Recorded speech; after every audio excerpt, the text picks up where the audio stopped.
It's that because the filings for Snow White had to be public data in Britain where they filmed, we can Yep. now get a pretty good feel for about how much money that movie actually lost. So we can completely disabuse people of the notion that it was any kind of success besides woke critical success.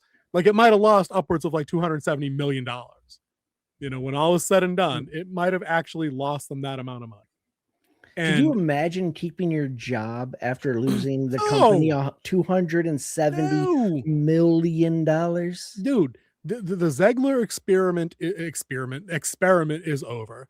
She got the push. She was supposed to be the next it thing because, truth be told, she actually can sing. I'll give her her due. She's a talented singer. She's got some vocals. Fine. Yes, that was her big break there, whichever, right?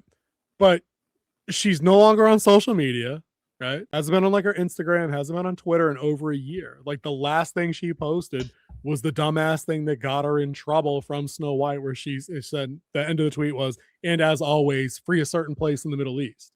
And that's it. That's like her last tweet because the push is over. They put her front facing on one of the biggest live action movies they were going to do. They let her run her mouth for the year into that.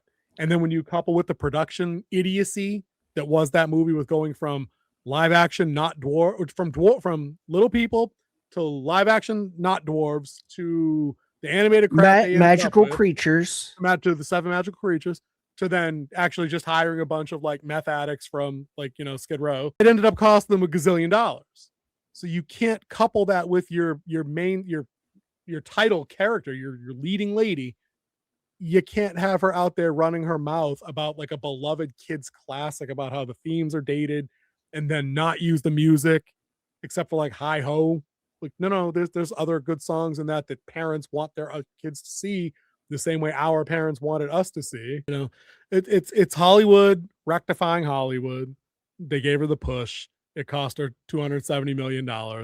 You're never going to see her in anything big again because at the end of the day, there are other attractive females that can sing if you need that kind of person performing. She's not the end all be all.